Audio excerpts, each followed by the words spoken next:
Bible reading. Ito ang isang sikreto na tuturo ko sa inyo ngayon para madagdagan yung ating kaalaman at yung ating panuntunan. Tama ba yung Tagalog ko? Panuntunan o pamantayan sa pag-intindi at pagbabasa ng Biblia. Sa Luke chapter 24 verse 27, sabi diyan, parang malabo.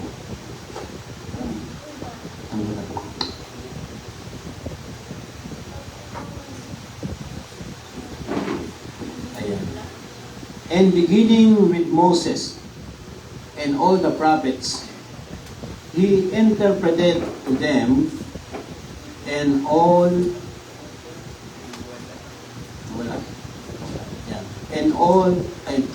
the scriptures, the things concerning himself. Meron ba na yung Tagalog dyan? Okay, ano sa Tagalog? 24-27 ng Luke. Ang Bible dito hawak.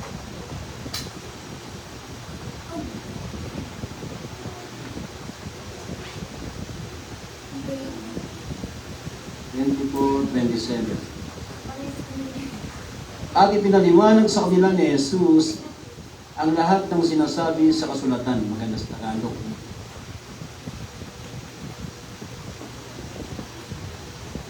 Tungkol sa Kanya, tungkol kay Jesus. Simula sa mga aklat ni Moises, pag sinabing simula sa aklat ni Moises, from Genesis, sabi dyan, hanggang sa mga sinulat ng mga propeta. So meaning, si Lucas ay sumulat at kanyang pinaliwanag na ang tinutukoy sa pagsulat ng mula Genesis hanggang sa mga propeta sa Malakay, ang kanyang tinutumbok dyan ay si Kristo, si Jesus. Ito po yung sikreto na sinasabi ko sa inyo, na ang lumang tipan ay sinulat dyan na ang tinutukoy at ang pinapahiwatig ay ang anak ng Diyos. Kaya yung salitang sa John chapter 1 verse 1, in the beginning was the Word, yung word dyan, yan po ay ang lumang tipan. Sabi dyan, was the beginning, in the beginning was the Word, and the Word was with God. And the Word was God. Yung lumang tipan, yung salita, from Genesis to Malakay, nagkatawang tao. Amen?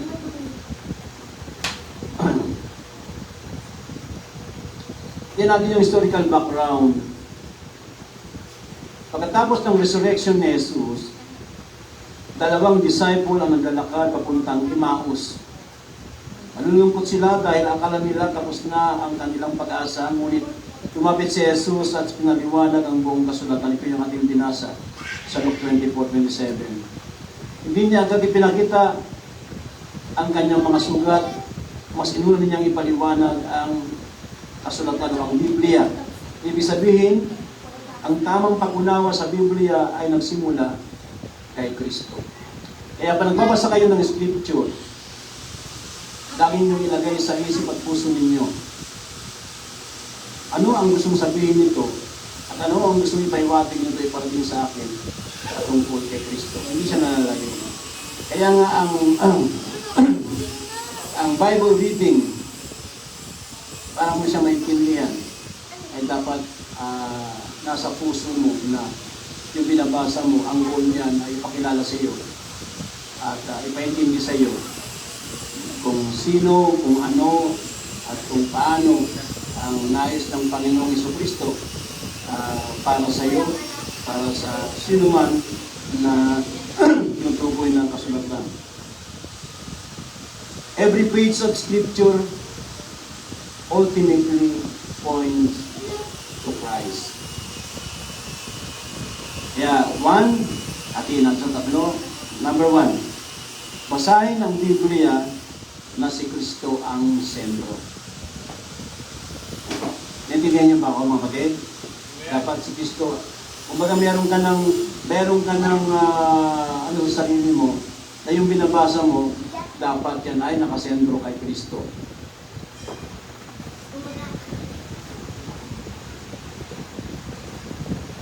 Sabi niyan, in beginning in Moses and all the prophets, he expounded unto them in all the scriptures the things concerning himself. Ito yung Luke 24 verse 27. Mula Genesis daw hanggang sa Malakay, ipinakita ni Jesus ang lahat ay tumutukoy sa Kanya.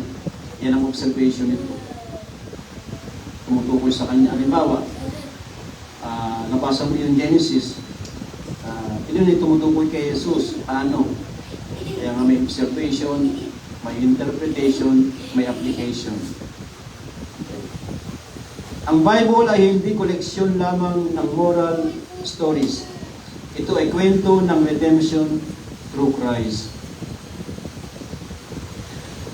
John chapter 5:39, ito yung pwede natin gamiting reference yung binasa ko ito sa John 5:39.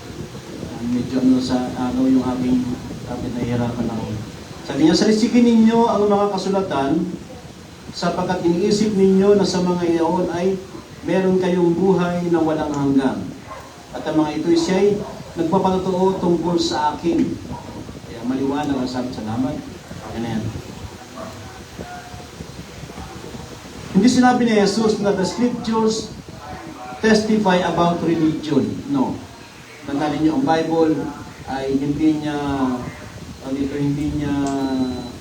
itinuro o tinukoy ang patungkol sa reliyon. Ang goal niya ay kay Kristo, sa anak ng Diyos. O, hindi sinabi ni Jesus that scriptures testify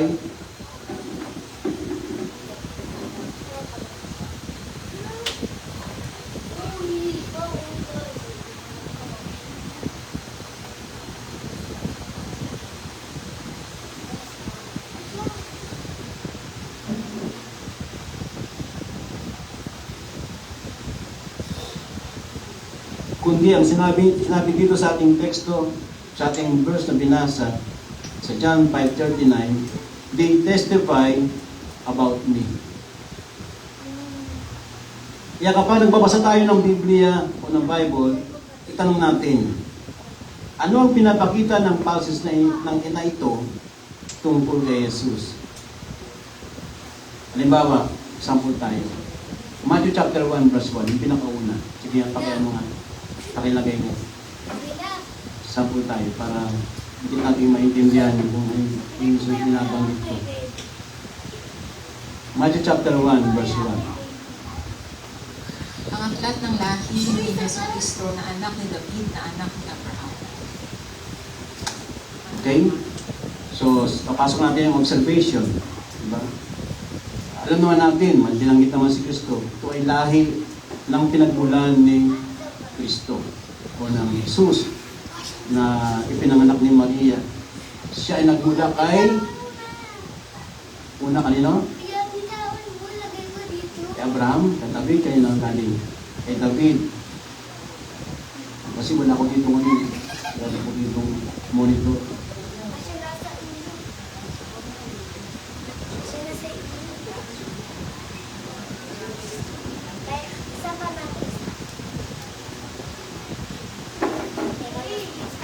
Kaya kapag binasa mo ito, ay ang itatanong mo,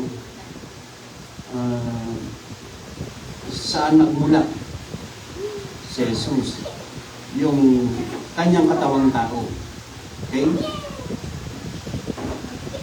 At kapag binasa mo naman ang John chapter 1 verse 1, ang itatanong mo, saan talaga nagmula ang anak ng Diyos o si Jesus?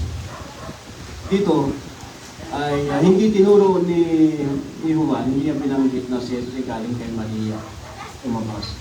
Kung sabi dyan ay from the beginning, in the beginning God, parang Genesis 1:1 yung binabanggit ko. In the beginning, John 1:1 nga, kalimutan ko bigla. Was the Word. In the Word, buti naman, asawa ko matalino. In the Word was God. Ayan.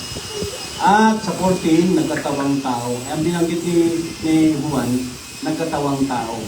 Okay? Bakit ganoon? Kasi nga, ang pinapakilala ni Juan ay hindi yung Jesus na tao, kundi yung Jesus na anak ng Diyos.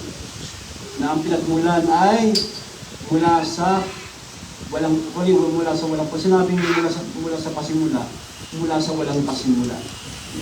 Yung ibig sabihin yan.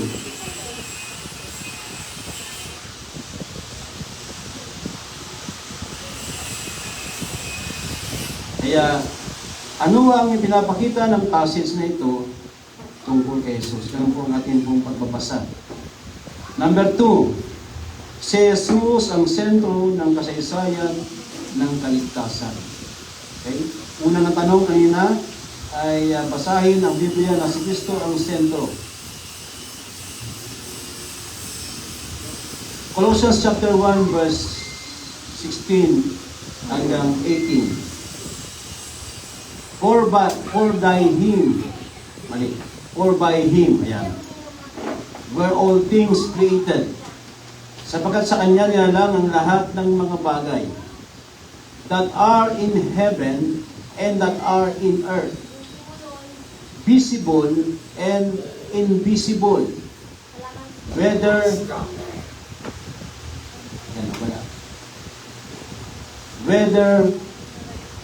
they be thrones or dominions or principalities or powers, all things were created by Him and for Him. Kanya sa sangkalangitan at sangkalupaan, sa mga bagay na nakikita at sa mga bagay na di nakikita, maging mga luklukan o mga pagsakop o mga pamunuan o mga kapangyarihan, lahat ng mga bagay ay nilalang sa magitan niya at ukol sa Kanya. Kaya lahat ng nilikha, anumang nilikha, invisible o visible, yan ay nilikha para kay Kristo, dahil kay Kristo, dahil sa anak. Amen? For all things, at siya'y una sa lahat ng mga bagay, at ang lahat ng mga bagay ay nangabubuhay dahil sa Kanya.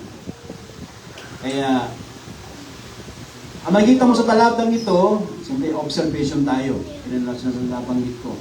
Lahat ay nilikha sa pamagitan niya at para sa Kanya. Kaya ikaw ay nilikha ng Diyos para kay Kristo.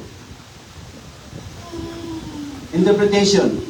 Hindi si Jesus ang side character ng Biblia, siya ang pangunahing karakter. Kumbaga kung ang Biblia ay galing pelikula, siya ang bida. Ginawa siya lahat ng bagay para kay Kristo, para sa anak ng Diyos. Kaya hindi mo siya pwedeng iwalang bahala. Kaya nga, ang isang religion o isang denominasyon na nagtuturo na ibinaba nila yung kalagayan ni Jesus, mayroong problema doon. Kasi ang tinuturo ng Biblia, ang buong Biblia, from Genesis hanggang mula lumang tipan hanggang bagong tipan, ang itinataas dito ay Kristo. Amen? Kaya yun ang sikreto ng pagbabasa ng Bible. Para hindi ka maligaw, hindi ka ma-misinterpret, o hindi ka hindi mali ang iyong pag-interpret o pag-intindi ng Biblia. Dapat nakatuto ka ano ba at sino at ano, paano ang kalagayan o paniniwala. Kaya dito maraming sumasablay, napansin mo karamihan ng mga punto ay binaba nila yung kalagayan ni Jesus. At muli itong Colossians chapter 1 verse 6 hanggang 17, ginagamit, paboritong gamitin ito ng mga Jehovah Witness. Kasi dito nakasulat dito, siya yung una sa mga nilikha. Kaya sabi nila, di nilikha siya. Ang Diyos pa nilikha? Hindi naman nilikha ang Diyos. Ang Diyos ang lumikha. Okay? E pinapakita lamang dito sa Colossians chapter 1, 16 hanggang 17. na siya ang una sa lahat. Ibig sabihin niya, siya ang A to Z ng Biblia. Pag sinabing A to Z, sa Hebrew o sa Greek word, yan ay Alpha and Omega. Siya ang Alpha at Omega ng Biblia. Kaya sa Revelation chapter 1 verse 7 hanggang 8, may kita mo rin tinawag siya ang una at ang huli. Siya ang Alpha at ang Omega. Kapag siya ang una at huli, walang una sa kanya. Amen? Yun ang ibig sabihin lamang nun. Pag siyang the beginning, siya yung walang hanggan. Siya yung walang pinagmulan. So, makalawa, may kita mo niya, may mga tao, may denominasyon, religion, na binabas siya. Ginawa siyang tao kasi nga, namatay siya sa krus. No? Sabi nga nila, namamatay ba ang Diyos? Totoo naman, hindi naman namamatay ang Diyos. Ano kaya, mag-iingat tayo pag tayo nagpapatotoo. Kasi minsan sa alat ng puso natin, na gusto natin iparating sa mga tao na si Jesus ay namatay para sa kanila. Meron ako na mapakinggan, ang Diyos ay namatay para sa iyo. Mali po yun. Kailanman po hindi mamamatay ang Diyos. Si Kristo ay nagkatawang tao, ang anak ng Diyos ay nagkatawang tao at namatay para sa iyo. Kaya, yung ibig sabihin mo. Okay, kaya ang interpretation nito sa Colossians chapter 1 verse 16 hanggang 17, hindi si Jesus ang side character ng Biblia, siya ang pangunahing karakter. Una, creation, yung fall, yung pagbagsak ng tao, yung Israel, sacrifice, temple, kings, ng binabanggit ng Biblia, prophets, cross, church, new creation, lahat ito ay umiikot kay Kristo. Okay? Kaya lahat ng ating binabanggit at pinag-aaralan sa Biblia ay umiikot lang kay Kristo. Okay? Kaya imposibleng hindi mo may pangaral ang Ebanghelyo ng Panginoon kapag ipinapangaral mo si Kristo. At kapag ikaw ay, ang paniniwala mo umiikot kay Kristo sa anak ng Diyos, nasa tamang landas ka. Okay? Kaya hindi rin iyon na makapaglinig sa tao, tinuro ni Jesus, except a man be born again, he cannot see the kingdom of God. Okay? Hebrews chapter 1, verse 1 and 2, ito yung ating reference. God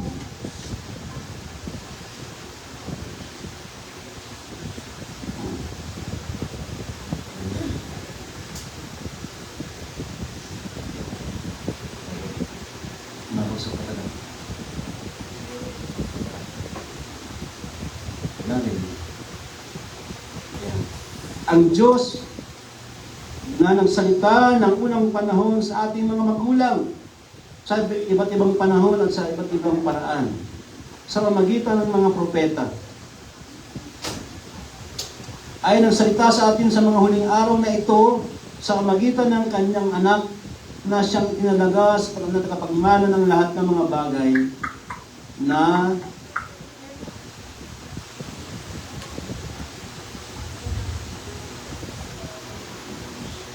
sa magitan naman niya ay ginawa ang sanglibutan. Sabi niya, nang una nagsalita ang Diyos sa magitan ng mga propeta, ngayon nagsasalita siya sa magitan ng anak. Kaya nga mayroong talata sa Biblia, mabasa niyo, nasa Matthew chapter 3 yata yun, na bumaba ang Espiritu Santo sa anyong kalapati at pumatong kay Jesus na siya bautismuhan. Sabi ng kasalita sa taas, siya ang aking bugtong na anak, siya ang inyong pakinggan. Amen? At maging doon sa Mateo, bago siya hulihin, nagliwanag, merong silang nakita ang mga alagad na ayon sa mga theologian, ito po si Moises at ito si Elias. Nasabi doon, nung mawalan liwanag, ay meron ng salita. Siya ang aking tinulugdan, siya ang inyong pakinggan. Kaya kung ano yung sinabi ni Jesus, yung tinuro niya, yung mga sinabi niya sa salita ng Diyos, sa Biblia, yun yung ating tinatanggap at pinapaniwalaan. Kaya nga na sinabi niya, ako ang daan, ang katotohanan at ang buhay. naniniwala tayo doon. Amen? Diba? Kaya nga ito ay pangalan natin, naniniwala tayo. Na pag hindi ka nagdumaan kay Kristo, pag hindi si Kristo ang katotohanan mo, pag hindi si Kristo ang iyong daan katotohanan ng buhay, ang buhay mo ay wala kang buhay na walang hanggan. Sabi ng Hebreo, pakinggan natin siya. Nung araw, nung unang panahon, ang nagkasalita mga propeta. Pero sa panahon natin ngayon, huling panahon, huling mga araw, ang nagkasalita ay si Kristo. Okay? Kaya nga nang siya umakyat sa langit, sabi niya, susugo ko sa inyo ang mga aliw. At lahat ng sasabihin niya ay nagmula sa akin, sabi ng Panginoon. Kaya hindi tayo iniwan. No?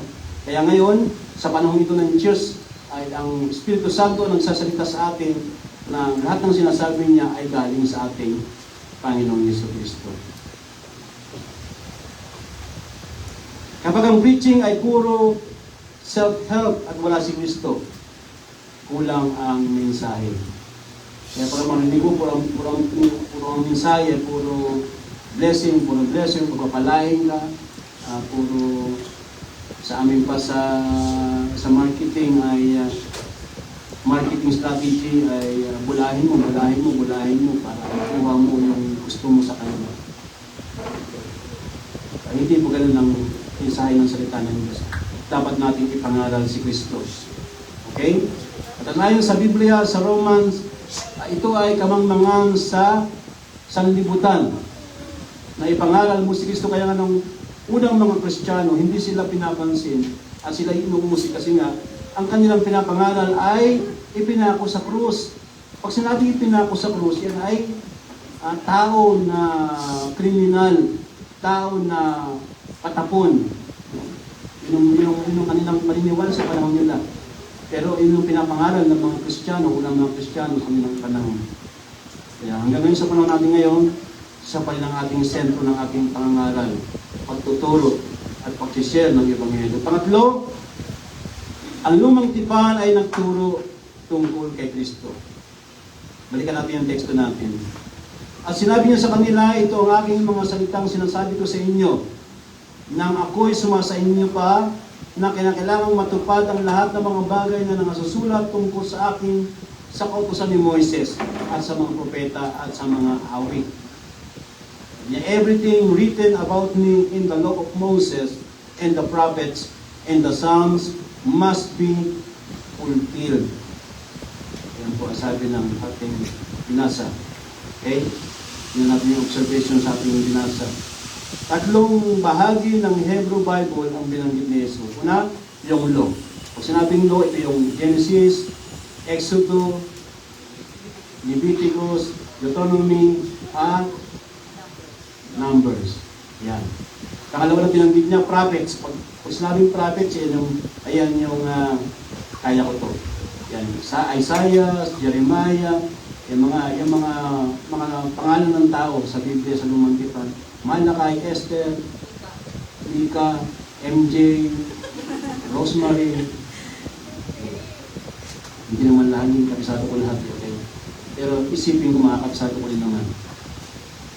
So, ibig sabihin, lahat yan ay binanggit at ang tinutukoy dyan ay si Jesus. Pag binasa mo yan. No? Kasi, bakit ito tinuturo? Para hindi ka maligaw ka nagbabasa. Ano ba, sa Lumang Tipan ka nagbabasa? Binabasa mo yung, halimbawa, Malakay. Pag nilagay mo sa isip mo, ito ay patungkol kay Kristo, hindi ka malagay sa interpretation mo. Okay? Yan. Pag sinabing, yan natin, example tayo. Lahat yan ay tungkol sa Kanya, kay Kristo. Example, Genesis. Ito yung natawag na seed of the woman. Sa mo yung makikita sa Genesis chapter 3, verse 15. Yan. Exodus. Makikita mo dyan yung Passover lamb. Yung Passover lamb. Yung naglagay sila ng dugo sa mga, tama ba? Tama. Sa pinto, para hindi madamay ang mga panganay ng mga Israelita. Ito ay sa Egypt, na magpadala ang Diyos ng sumpa upang patayin lahat ng panganay. Kaya lahat ng panganay ng mga Egyptian ay namatay.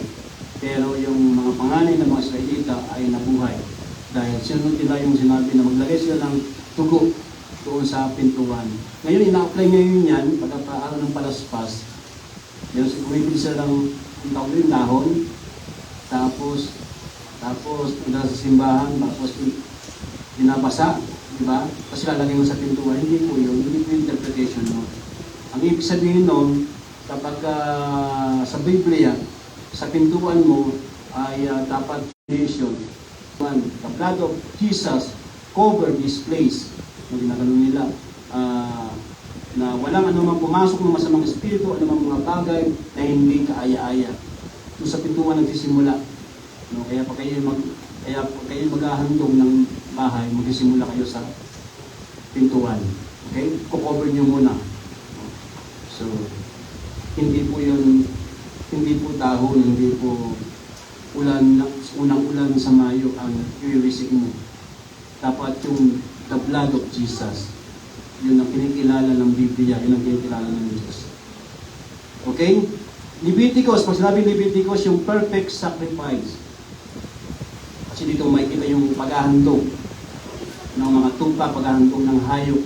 Dapat ang ihahandog mo walang kapintasan. Dapat perfect yung ihahandog mo sa Diyos. Yan. Tumutukoy din yan kay Jesus. Si Jesus ang perfect na sacrifice ng Diyos para sa sanlibutan.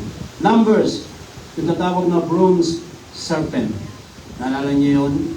Binanggit ito sa lumang sa bagong tipan sa John chapter 1 verse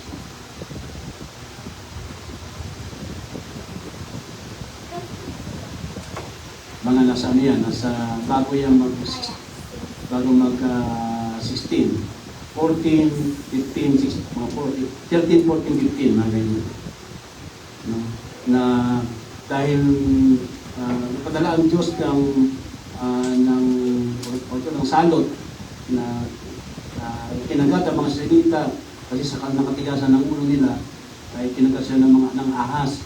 Ang ginawa ng Panginoon ay nagpagawa siya ng tikin sa Tagalog. No, yung ahas na nakapulupot sa isang stick sa tungkod at kinasyo ni Moises. Lahat ng tumingin doon ay mawawala yung bisa ng kamandag. Hindi mamamatay. Ay ganun din sa panahon natin ngayon, sa bagong tipan, lahat ng tumingin kay Jesus doon sa krus ay hindi mapapahamak. Magkakaroon ng buhay na walang hanggan. Okay? Ganun po ang ibig sabihin mo. Okay. Deuteronomy. Ito naman yung greater prophet. Makikita mo dyan. Psalms. Diyan makikita mo yung coming king. Isaiah. Suffering servant. Particular yan sa Isaiah chapter 53. Makikita mo dyan yung suffering servant. At Daniel, yan ay tumutukoy sa Son of Man. Anak ng tao. Okay? Kapag nagbabasa tayo ng Old Testament, huwag lamang itanong ano ang nangyari. Tanungin din natin, paano nito pinakilala si Kristo? Siyempre, ito yung observation. Paano pinakilala niyo? Ano ba? Umasa ka. Punta ko sa tumang ito.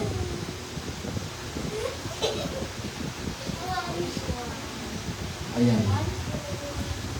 1 Corinthians chapter 5, verse 1, nakarating na sa akin ang balitang merong kabilang sa inyo na gumagawa ng immoralidad. Pinakasama niya ang asawa ng kanyang ama kahit mga pagano ay hindi gumagawa ng ganyang kahalayan. Okay? So makita mo dito, pag inobserbahan mo ito. Ito ay sulat ni Apostol Pablo sa mga taga-Korinto na merong hindi magandang kaganapan sa loob ng iglesia. Ano yung immoralidad? Ang totoo dito, kapag pinasok ko nito na, anong ibig ipaiwati nito sa anak ng Diyos o kay Kristo? Ang ibig sabihin lamang nito ay tingnan natin, sa tuwa at nakukuha pa ninyo magmalaki, dapat sana'y mahiya kayo at malungkot. At ang taong gumagawa ng ganon ay dapat ninyong itiwala. So, ituturo lamang dito na kapag kay Kristo ka, baka siya ang nagbago ng buhay mo, siya ang pinapaniwalaan mo, hindi dapat mo ito pinabubuhay. Hindi mo dapat ito pinapractice. No? Ito yung sulat ng Apostol Pablo sa Iglesia ng Corinto na sinasabi nila sila mga Kristiyano pero namumuhay sa immoralidad. Sabi nga ni Apostol Pablo, dapat silang tinitiwalag. Okay, ang simbahan ng Iglesia sa bagong tipan, sabi niya napakaligpit. Okay, pang-apat, ang tamang hermeneutics ay nagtuturo kay Kristo. Yung ano niya, kasama rin yun.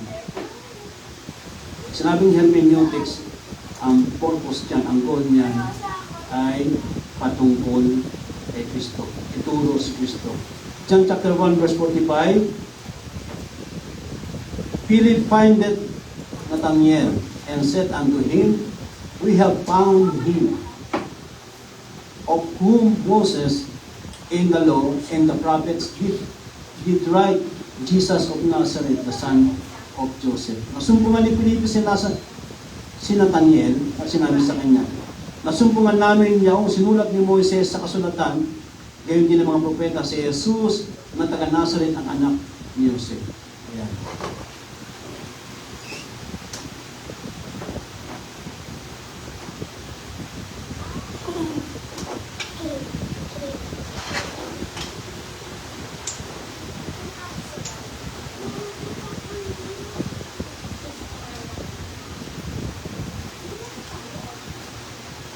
Ang tamang interpretation ay hindi lamang what does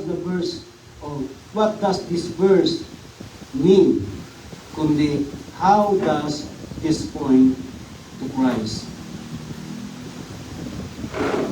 Kaya may warning, may dalawang extreme. Ang una, every verse is only about us. Isipin mo, lahat ng verse ay patungkol sa iyo, yan ay hindi tamang interpretasyon, hindi tamang paraan ng pag-intindi ng Bible. Pangalawa, every verse ignores Christ. Yan ay parehong mali. Healthy interpretation keeps Christ at the center. Kaya panglima, ang Christ-centered reading ay nagbabago ng buhay. 2 Corinthians chapter 3 verse 18, katapwa tayong lahat na walang talukbong ang mukha, na tumitingin gaya ng isang salamin sa kalwalatian ng Panginoon, ay nababago tayo sa gayong yung larawan, mula sa kalwalatian hanggang sa kalwalatian na gaya ng mula sa Panginoon na Espiritu. Transformation comes from beholding Christ, hindi lamang sa pagdami ng knowledge. Ang goal ng Bible, ng ating pagbabasa, hindi lang makarami ng informasyon. Hindi binabasa niya para marami kang informasyon, marami kang memory verse. Ang goal ay maging katulad ni Kristo. Knowledge without Christ produces pride. Knowledge of Christ produces worship and transformation. Kaya ang sikreto ng pagbabasa ng Biblia ay nakasentro kay Kristo. At kapag ganito ang ating ginagawa, ito yung ating pamantayan sa pagbabasa ng Biblia, ito ay nagbabago ng buhay. Tataas kay Kristo at nagbabago ng buhay. Okay, meron ba kayong question? Question.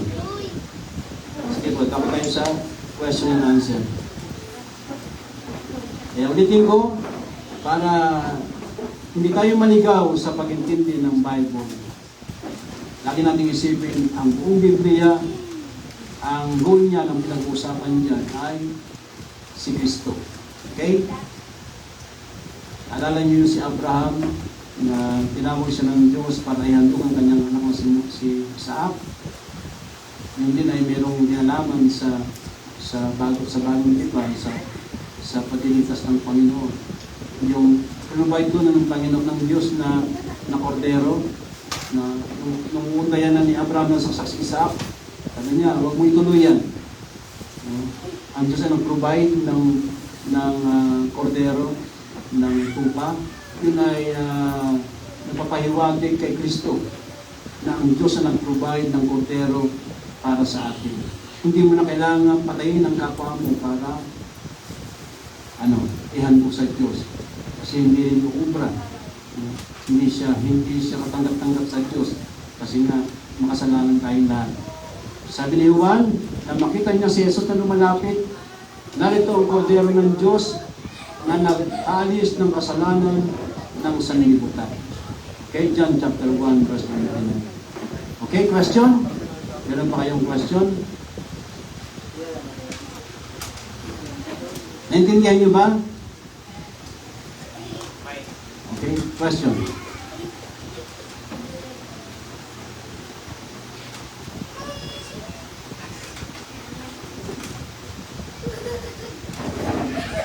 Question ko, Pastor. Sige. Tungkol po dun sa